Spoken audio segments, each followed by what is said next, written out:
苹果公司的 CEO Tim Cook 在6月19号麻省理工学院的毕业典礼里头也发表了他的演说。当大家都在谈人工智慧会取代人的时候，这个深深了解人工智慧的行家，他在毕业典礼的谈话完全不同。因为真的了解人工智慧的人，不会用恐惧来告诉所有的人你这样失去工作。他最重要的角色，他是说，他最担心人工智慧的事情是人和人工智慧变成一样。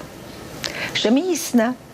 那就是如果说人可以打败人工智慧，人可以超越人工智慧，有些事情是人工智慧不能取代你的，是你的爱心、你的价值观、你的同理心，这些东西都是人工智慧无法取代的。而如果你和人工智慧一样的思考，一样的无情，一切的只看数字，那当然人工智慧会打败你。In welcoming Apple CEO Tim Cook.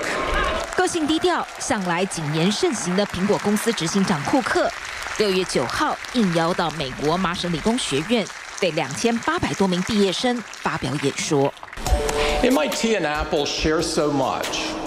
We both love hard problems. We love the search for new ideas.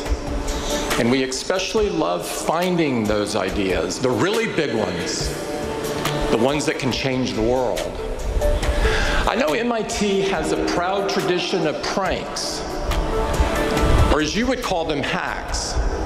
And you've had pulled off some pretty great ones over the years. I'll never figure out how MIT students sent that Mars rover to the Krusty Oval, or put a propeller beanie on the Great Dome, or how you've obviously taken over the president's Twitter account. I can tell college students are behind it because most of the tweets happen at 3 a.m. 鲜少透露生活细节的库克，罕见从自身谈起，说他年轻时一度找不到人生方向，直到遇见苹果创办人贾伯斯。The struggle for me started early on. In high school, I thought I'd discover my life's purpose when I could answer that age-old question, what do you want to be when you grow up? Nope.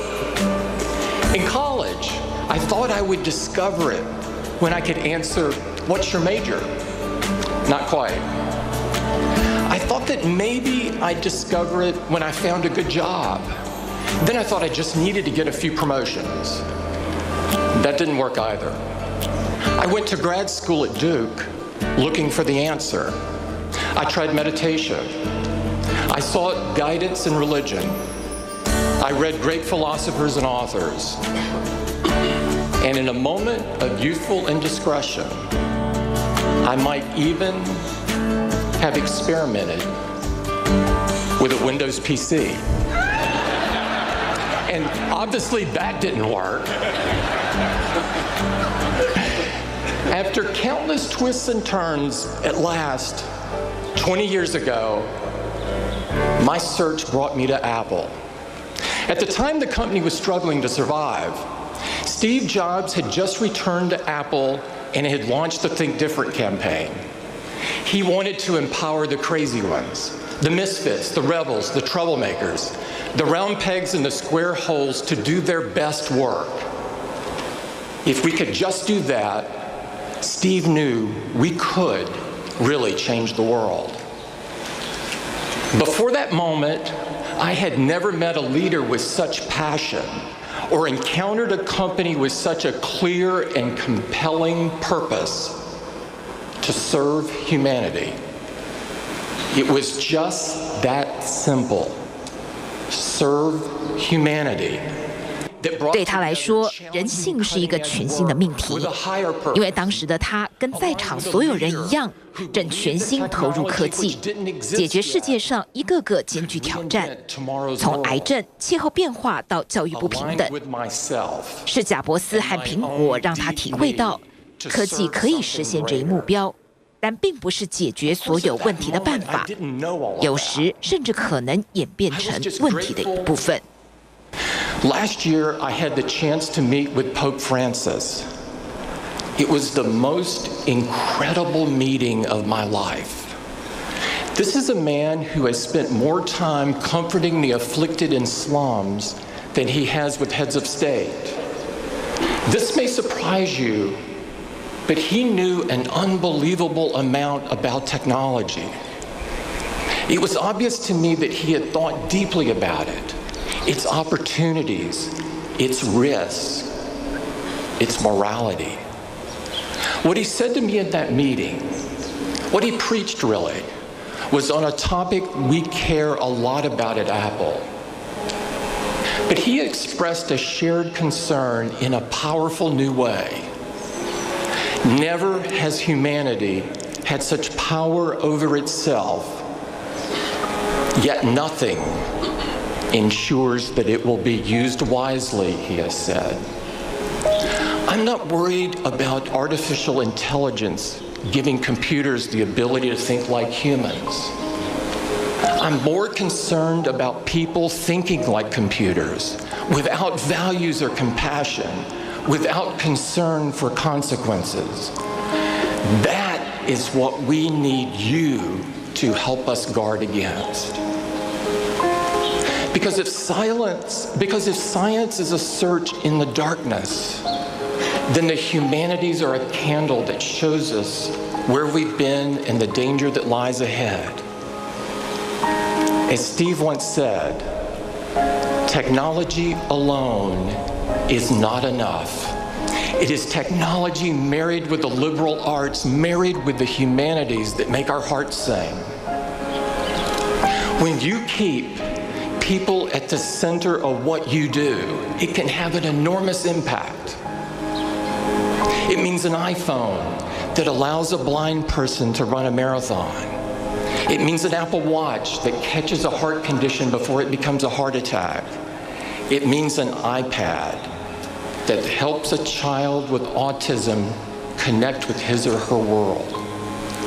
In short, it means technology infused with your values, making progress possible for everyone. 他极度忧心新时代沉迷于网络，轻信假消息，迷恋在其中，哗众取宠。The internet has enabled so much and empowered so many, but it can also be a place where basic rules of decency are suspended and pettiness and negativity thrive.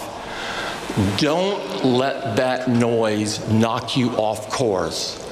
Don't get caught up in the trivial aspects of life. Don't listen to trolls, and for God's sake, don't become one. Measure your impact on humanity not in likes, but in the lives you touch. Not in popularity, but in the people you serve. I found that my life got bigger when I stopped caring what other people thought about me. You will find yours will too. At a shareholders meeting a few years back, someone questioned Apple's investment and focus on the environment. He asked me to pledge that Apple would only invest in green initiatives that could be justified with a return on investment. I tried to be diplomatic. I pointed out that Apple does many things, like accessibility features for those with disabilities, that don't rely on an ROI. We do these things because they're the right thing to do, and protecting the environment is a critical example. He wouldn't let it go, and I got my blood up.